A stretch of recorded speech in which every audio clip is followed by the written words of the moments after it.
Oi, pessoal. Nesse vídeo, a gente vai falar sobre como fazer testes de hipótese para independência entre duas variáveis qualitativas. É aquele teste da Q quadrado, mas usando R. A gente vai ver que é muito mais simples do que fazer as contas na mão, como a gente tinha feito. Então, acontece o seguinte, a gente vai fazer, vamos relembrar o nosso exemplo. A gente tinha, deixa eu apagar aqui um pouco para ficar mais fácil de ver, né? Então, a gente tinha o seguinte, aqui a gente tem o corpo da tabela que contém as probabilidades conjuntas, né? Então, essa é a nossa tabela dos observados. Então, eu vou fazer o seguinte, a primeira coisa, aqui eu vou só registrar o nível de significância do teste que a gente fez, que foi de 5%, tá? Mas eu vou deixar só registrado, né? A gente não vai usar isso ao longo do teste, a gente vai fazer usando o teste pelo p-valor, tá? Então, vamos olhar aqui.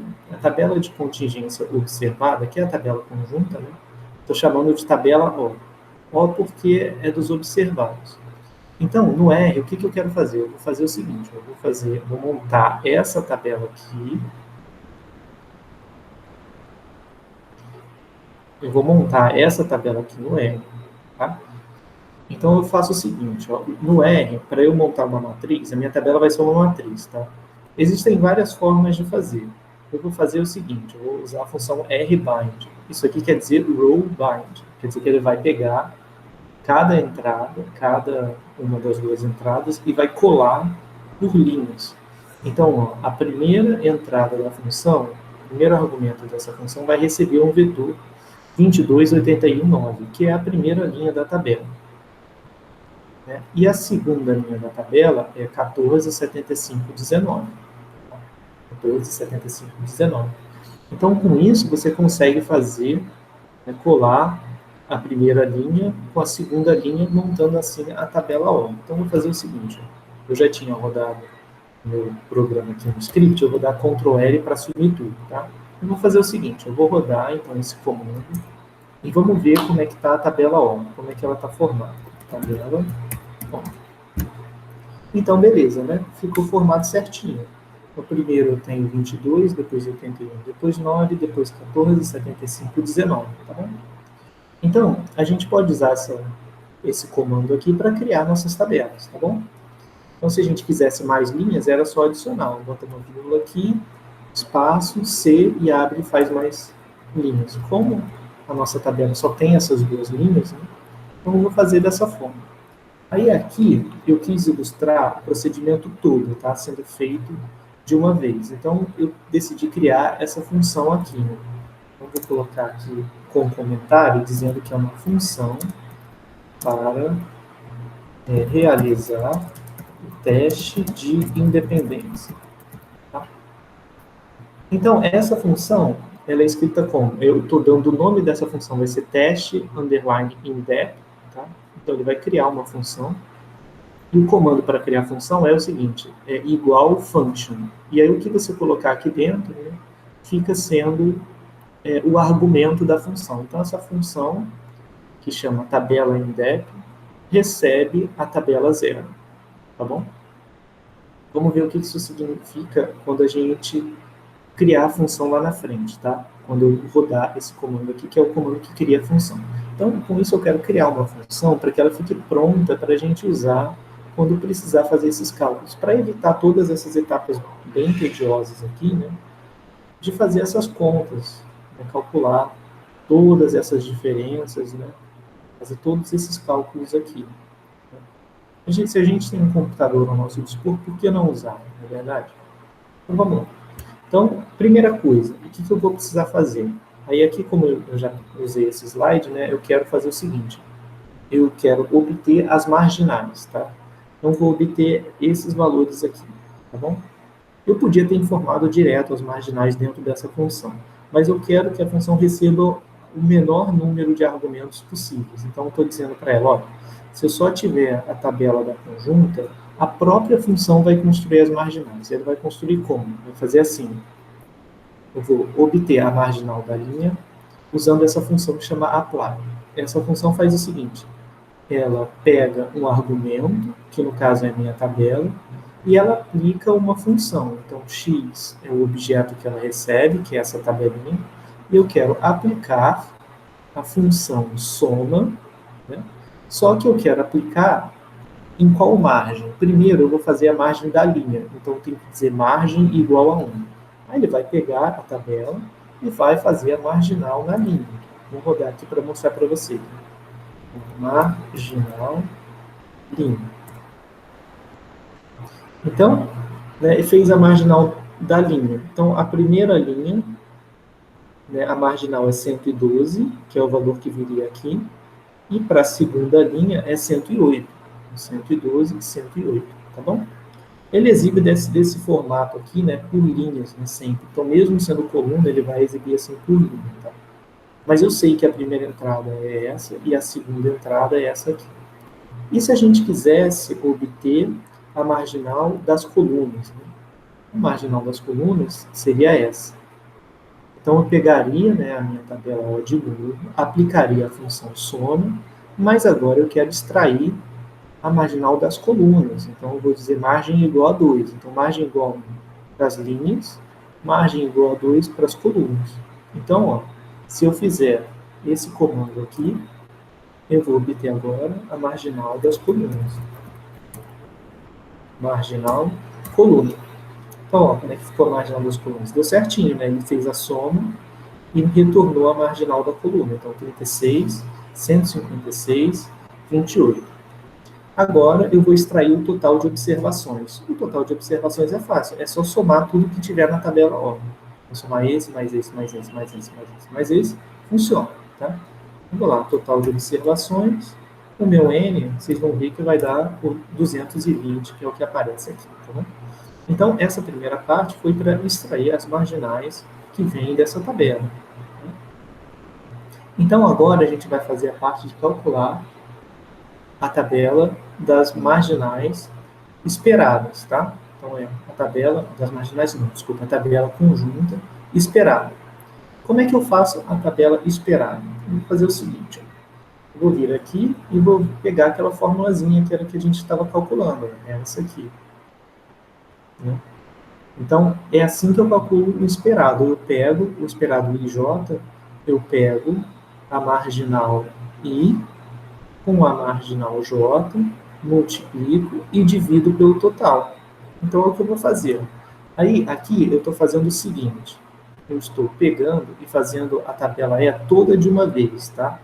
Eu faço a tabela E da seguinte forma. Deixa eu colocar... Deixa eu ver se isso aqui vai funcionar. Vou colocar mais uma... Se eu consigo colocar mais um slide para poder escrever.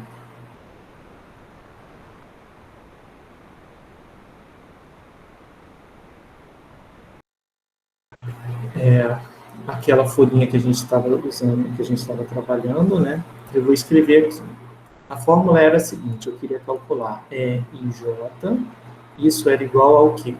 Isso era igual a N na linha I vezes o N da coluna J dividido pelo total, tá?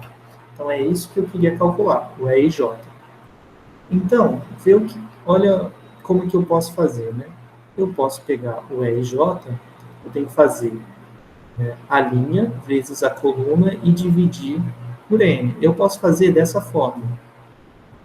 Eu posso pegar e já fazer a matriz E cheia, fazendo da seguinte forma. Se eu pegar N1, né, é marginal da linha 1 e a marginal da linha 2, e multiplicar, né, e aqui é uma multiplicação matricial, tá?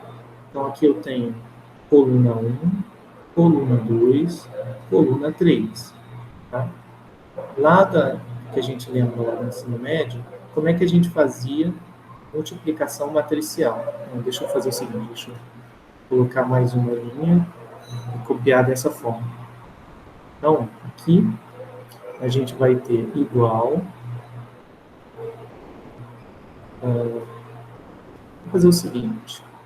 Eu esqueci de dividir por n, né? Então, vou fazer assim, vou dividir por n lá no final, tá?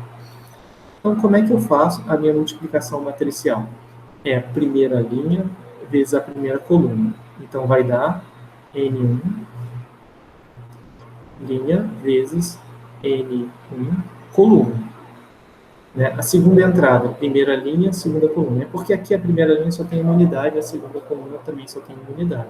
Então, vai ficar N1L, N2C. E a terceira vai dar N1L, N3C. Quando eu vier para a coluna de baixo, para a linha de baixo, vai dar N2L vezes N1C. Aqui vai dar N2L, N2C, N2L, N3C. Tá? Então, fiz essa primeira parte. Quando eu for fazer a divisão por N, o que é pegar uma matriz e dividir por um número? É eu pegar a matriz e dividir todas as entradas por aquele número, né? Então, eu vou obter o seguinte, aqui está a minha matriz, aqui está a minha matriz, então, ela vai retornar, vou colocar aqui embaixo para não precisar escrever de novo.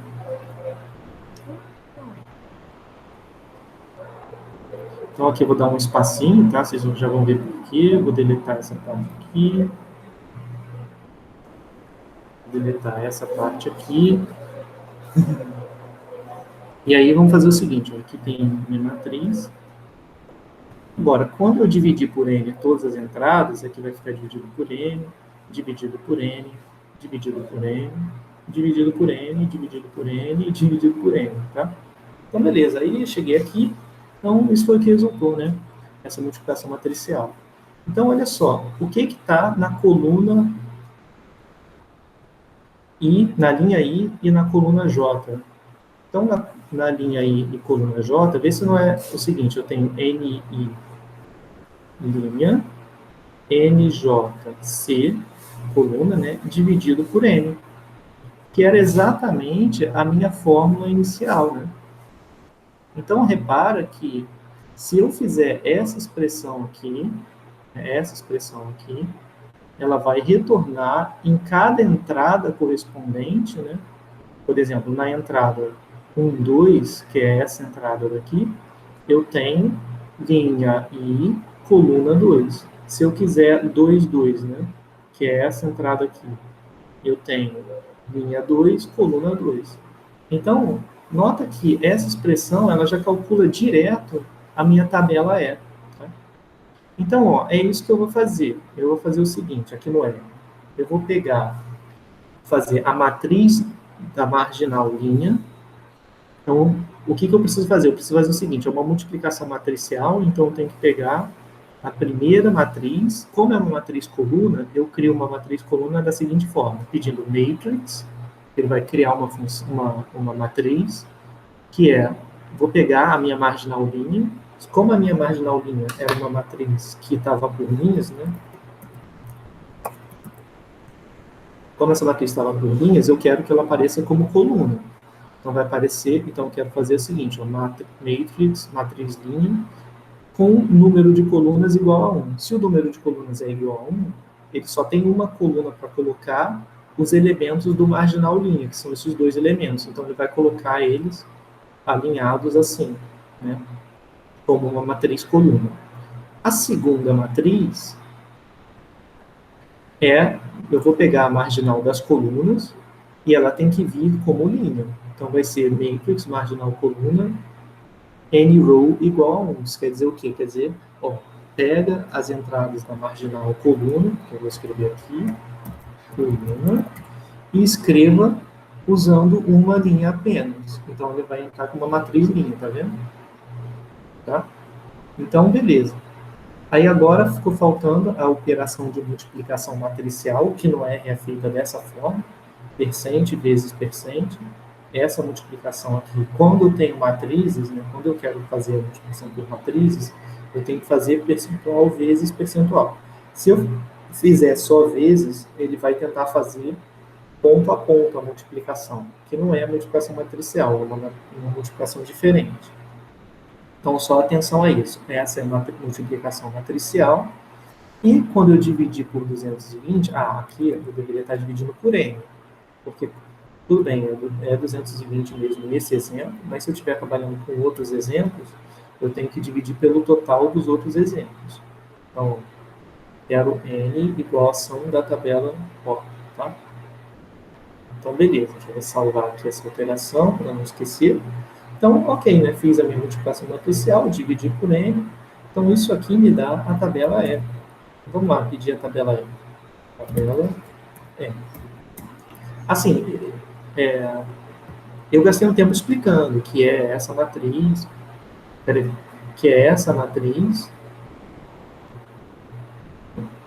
eu gastei um tempo explicando que essa multiplicação de matriz vai dar a minha tabela E, tá? Uma vez que você já tem entendido isso, beleza. É um tempo, né, bem investido, porque agora basta você rodar essa coluna, essa linha aqui, que ele já vai obter sua tabela E automaticamente. E vamos conferir, né, para ver que essa tabela está de fato fazendo sentido, está coincidindo, né, com a tabela do exercício. Então, ó, vamos olhar aqui. Aqui está a minha tabela E. Deu 18,33, 79,42, 14,25. Então, a tabela já está toda feita, tá? Aí, aqui, eu coloquei já a minha região crítica do teste, tá? Porque a região crítica eu não preciso do AR. Na região crítica eu não preciso da tabela para poder calcular. Tá? A região crítica basta eu usar o QX. Então, vamos lá, vamos voltar para cá. Ver onde que eu tinha posto aqui. A gente viu, né, que a estatística do teste é o contínuo aqui quadrado, que deixa 1 menos alfa à esquerda, né? E qual é o número de graus de liberdade? É o segundo argumento, é o número de linhas da tabela O, então n-row tabela O, menos 1, vezes n-col tabela O, menos 1. Tá? Aqui eu deixei comentado porque a gente não vai precisar usar a fronteira da região crítica. Tá? Eu só deixei anotado aqui para vocês saberem que a gente pode pedir no R também. Tá? Mas aqui a gente vai usar o p-valor. Tá? Então, por isso eu deixei só comentado. Então, vamos lá. Vamos calcular agora a nossa estatística de teste, que tem essa expressão aqui, tá bom? Lembrando, eu já tenho, né, a minha matriz E e eu já tenho a minha matriz O. Eu criei a O, passei para a função, e a minha matriz E eu criei, está aqui dentro da função. Como é que eu vou fazer, então, a estatística de teste? Então, primeira coisa, eu vou fazer tabela O menos a tabela E. Vou pegar isso aqui como matriz, tá? E vou fazer a subtração matricial, né? E aí eu vou fazer a subtração entrada a entrada, né? Porque se eu pegar a matriz O, subtrair da matriz E, é a mesma coisa que eu pegar cada entrada e fazer as diferenças. Então, eu faço tabela O menos tabela E. Quando eu fizer assim, elevado ao quadrado, o R entende que se você pega uma matriz e eleva ao quadrado, o que você quer fazer é elevar ao quadrado cada entrada da matriz. Tá? Então, ele vai fazer a diferença entrada a entrada, elevar ao quadrado entrada a entrada, e a divisão por matriz também funciona da mesma forma no R. Isso não está bem definido do ponto de vista matemático, mas no R é conveniente, porque ele vai dividir todas as entradas da matriz, né, pela entrada correspondente nessa outra matriz. Então, aqui eu vou ter as entradas OI J menos EIJ ao quadrado, e ele vai fazer a divisão de cada entrada dessa pela correspondente EIJ. Então, ó, fez a divisão, e agora eu só tenho que somar. Aqui, essa somatória está me dizendo o quê? Some todas as entradas dessa matriz aqui. Então, eu vou fazer isso, somar todas as entradas da matriz, tá? Isso aqui é um pouquinho... É um pouco difícil de você entender, talvez, a princípio, sem muito contato com essa questão de matriz no R. Mas eu acho que é mais para dar uma ideia, entende? De como funciona. E para vocês entenderem, né, como é que essas funções são programadas, tá? Uma vez que a gente entenda isso, é fácil, porque a gente pode reproduzir muito rápido e fazer os cálculos do teste de forma muito eficiente, tá?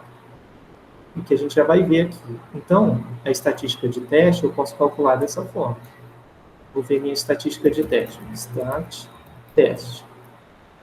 Quanto é que deu a estatística de teste no problema? Deu 5,51. Então, beleza. 5,509. Aqui, como eu arredondei para duas casas, acabou virando 51. Tá? Mas o valor cheio é esse aqui. Tá? Então, ótimo. Vê só o que a gente acabou de fazer. A gente trocou todas essas etapas chatas de fazer conta por duas linhas, né, basicamente. Essa linha e essa linha. Tá? Então, só para mostrar que como no computador é muito mais eficiente. Então, aqui a gente vai terminar de fazer o teste. Então, nessa parte, a gente achou o valor da estatística de teste, né? E agora a gente vai obter o p-valor. O que é o p-valor? O p-valor é a probabilidade da gente observar algo tão ou mais extremo do que o que observou para estatística de teste, dado H0. Então, ó, dado H0, essa é a distribuição da minha estatística de teste, que eu estou denotando tá, aqui 0, né? Dado H0. Então, essa é a minha distribuição da estatística de teste. E aqui, ó, na minha amostra, eu observei qual o valor para a estatística de teste. Eu calculei aqui, ó, eu observei o valor 5,05. Ou se eu quiser colocar com casas decimais, com duas casas decimais, 5,51. Eu falei 5,05, falei errado, era 5,509. Tá?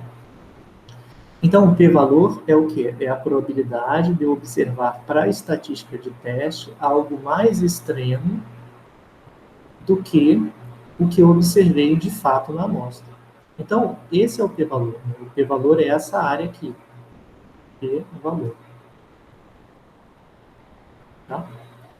Então, como é que eu faço para calcular o p-valor? Bom, o p-valor é a área à direita da estatística de teste. Né? Então, como ele é a área à direita da estatística de teste, eu vou escrever aqui, ó, p-valor. Isso vai começar a ficar muito carregado, né? Mas vamos ver o que a gente consegue escrever. O p-valor, ele é descrito como a probabilidade, aí aqui a minha estatística de teste é o quiser, que maior do que esse 5,51 dado H0. Ou seja, como eu quero usar o QX, né, eu vou fazer um menos para se tornar a probabilidade acumulada. Né? E aqui tem o dado H0. Tá bom? E como é que eu faço essa parte aqui? Bom, sobre H0, a minha estatística de teste tem distribuição aqui quadrado, então eu tenho que fazer, ó, o p-valor é a probabilidade, então é 1 menos px, né? Aqui eu vou entrar com o valor 5,51, que no caso é o valor da minha estatística de teste. E qual é o número de graus de liberdade? Bom, o número de graus de liberdade é número de linhas da tabela menos 1, tá? Então aqui, vírgula, número de linhas da tabela menos 1, multiplicado pelo número de colunas da tabela menos 1. Tá? Então, o que a gente obteve? Esse é o p-valor. Vamos lá, fazer a conta aqui. Então, Ctrl Enter. Aí, se eu der Ctrl Enter de novo, ele vai me retornar o p-valor. Ah, pronto. Deu 0,064. Tá? Eu arredondei o 36 para 4. Mais perto do que 0,063. Tá? Então, obtive o meu p-valor. Tá? P-valor 6,4. Qual é a conclusão do teste ao nível de 5%? Como o p-valor é maior do que 5%, então eu não rejeito, tá? Porque o meu quantio, a minha região crítica, né, ela está associada ao alfa, então aqui está o valor Q da região crítica. Como o alfa é menor do que o p-valor, então o Q tem que estar à direita, né, do valor da estatística de teste. Então, como aqui está a região limite e aqui está a estatística de teste, a estatística de teste não caiu na região crítica. Então eu não rejeito H0. Então temos evidências suficientemente fortes ao nível de 5%. Não temos evidências suficientemente fortes para rejeitarmos H0, ou seja, não rejeitamos H0, então concluímos que, pelo teste, né, que há independência entre as variáveis, tá bom? Essa última parte da minha função, ela faz o seguinte, ela só lista o output. Então, o output vai ser uma lista, tá? Por isso está escrito list, em que a primeira entrada da lista tem o nome de tabela O. A segunda entrada é a tabela E, tem nome de tabela E. A terceira entrada tem nome estatística de teste e o objeto que ela recebe é a estatística de teste que eu calculei. E por último, o p-valor. Então, no final, para terminar, minha função tem que retornar um valor, então ela vai retornar o output, tá? Então, ó, eu vou rodar essa função toda para vocês verem o que ela faz. Então, deixa eu ver se eu consigo exibir tudo. Não, fica faltando um pouquinho. Então, ó, eu vou rodar aqui no R só esse trecho aqui que eu selecionei. Ele não vai fazer nenhuma conta, tá? Ele só vai carregar a função dentro do R. Pronto. Rodei. Ele não fez nenhuma conta, ele só criou a função, tá? Agora eu posso usar essa função para fazer o teste. Então, como é que eu uso a função? Né? Eu uso a função da seguinte forma. Eu tenho que chamar o nome da função e aplicar no argumento. Tá? Então, eu vou fazer teste index tabela O. Então, vamos lá. Vamos ver de novo quem é a tabela O. Deu isso. Então, ó, vamos fazer o teste de independência usando a tabela O. Então, rodei lá o comando, teste index tabela O, e olha o que ele me retornou. Ele retornou resultados intermediários. Né? Retornou quem era a tabela O que ele usou para fazer o teste, quem foi a tabela E que ele usou para fazer, que ele calculou no meio, né, do algoritmo, no meio do teste. Então, a gente pode comparar para ver que está certinho. Ele também retorna quem foi a estatística de teste, 5,059, e ele retorna finalmente o p-valor. Aí sim, agora ficou muito mais simples, porque é só olhar o p-valor, né, que deu 6%, e eu já consigo fazer o teste com qualquer nível de significância. Se for nível de significância de 5%, eu não rejeito. Se for nível de significância 1%, também não rejeito, porque o p-valor é maior que esses dois. E se fosse um teste de nível 10%, aí eu rejeitaria, porque se o alfa fosse 10%, né, o p-valor deu menor que o alfa, rejeito o H0. Tá? E eu posso usar essa mesma função, essa função aqui foi a gente que criou, né? A gente que viu aqui como é que faz a função, a gente criou do zero, né? Fez essa função aqui. A gente podia usar a função também que está direto disponível no R, tá? O R ele já tem uma função criada que faz isso que eu fiz aqui, tá? Talvez ele use algum algoritmo um pouquinho diferente, mas, enfim, o cálculo é o mesmo, tá? A função é a mesma. Quer dizer, não a função é a mesma, mas o que a função faz é a mesma coisa. Então, a função que já está no R chama QISC-test. Então, ela recebe uma tabela. Então, no caso, é a tabela de frequências, que é a minha tabela O. Então, vamos fazer o seguinte. QISC tabela O. Tá? Então, quando eu rodei o comando QISC-test tabela O, ele fez a mesma coisa que a função que eu escrevi, né? Ele retornou quem foi o valor da estatística de teste, está aqui, 5,5091, me disse quantos graus de liberdade, isso aqui é interessante, né? O número de graus de liberdade é esse número aqui, ó, daqui quadrado, que foi 1 vezes 2, que é número de linhas menos 1 vezes número de colunas menos 1. E me disse o p-valor. O p-valor deu 0,634. 6364. Então, 6364. Tá? Então, beleza, pessoal. Com isso, a gente vê como que usa o R para calcular, para fazer teste de independência. A gente viu que ele dribla boa parte das contas, né? Então, deixa eu aproveitar e pegar aqui o caso de uma das listas, né? Para a gente poder fazer, de uma das listas passadas. Então, ó, vou pegar aqui uma lista, digamos a lista 1, né? Vou pegar aqui a lista 1. Porque eu sei que a lista 1 tinha uma tabelinha de frequências, né, de contingência. Ih, minha tabela 1 não está saindo, peraí. Deve estar aqui. Então, aqui eu vou fazer... Vou dar um zoom. Peraí, acho que é melhor eu abrir com o show, né? Porque eu posso escrever em cima se eu quiser. Eu só quero mostrar para vocês como vai ser mais fácil a gente usar a função na prática, tá?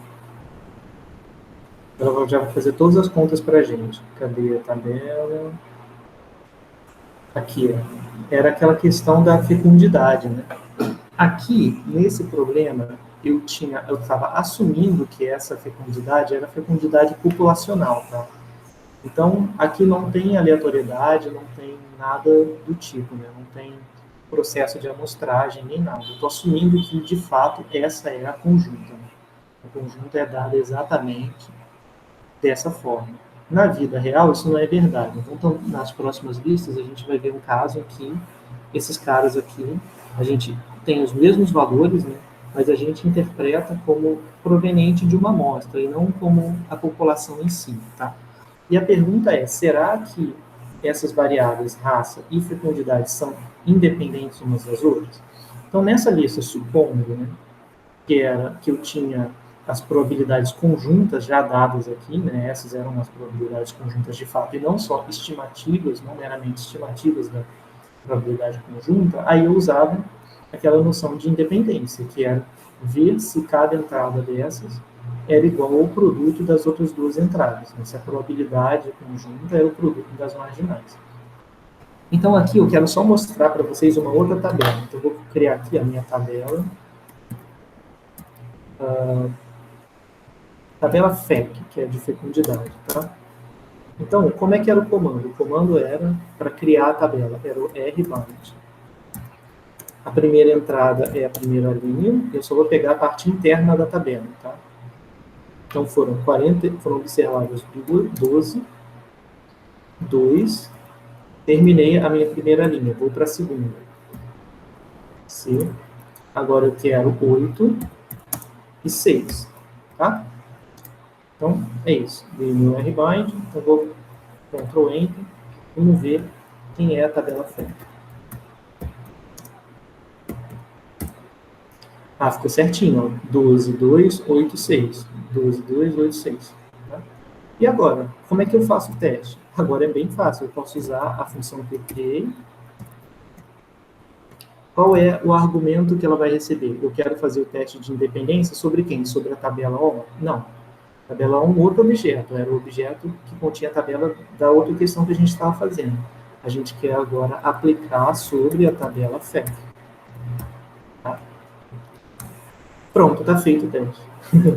Então, a gente economiza muito tempo usando essas funções, né? Olha só, ele me deu a tabela que veio de output, me deu a tabela esperada, né? Então, deu isso aqui. Então, os esperados ficaram assim. E a estatística de teste foi 2,8. E o p-valor do teste? O p-valor do teste foi o seguinte, ó, deu 0,09. Então, esse p-valor é relativamente alto, 9%. Eu rejeitaria ao nível de 5% ou ao nível de 1%, por exemplo. Tá? Desculpa, eu não rejeitaria, né, a hipótese nula ao nível de 5% ou de 1%. Então, não rejeitar a hipótese nula significaria o quê? Significaria que, na verdade, eu não tenho, né, evidência para acreditar que não são independentes. Né? Então, é isso. Então, eu rejeitei H0, eu não rejeitei H0, o que significa que a gente deve ter independência, tá? Entre as duas coisas, entre a fecundidade e a raça, tá? Então, é interessante porque se você encara isso como, né, já a distribuição conjunta populacional, a conclusão é de que, como a gente já tinha feito nesse exercício, né, é de que não são independentes, a fecundidade depende da raça. Quando a gente vê isso da maneira mais correta, né, do ponto de vista prático, é que esses valores não são populacionais, né? Não existem só 12 fecundos da raça A, não é só isso. Então, na população é diferente. Quando a gente leva em conta essa incerteza, né, essa questão da amostragem, a gente vê que, na verdade, a gente não tem evidência para rejeitar a hipótese de serem independentes. Então, a gente conclui, né, dessa tabela que a gente deve ter independência entre as duas características, raça e fecundidade, tá? A gente podia também ter usado a, a função do R, né, que já está disponível, que é o XKTest. Eu vou aplicar na tabela FEP e a gente vai ter a mesma coisa, basicamente. Né? Então, a gente tem o nosso aqui quadrado, número de graus de liberdade e valor. Nossa, o valor deu tão estranho.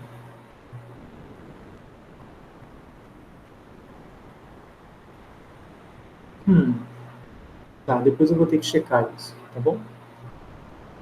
Por que, que o p-valor deu diferente?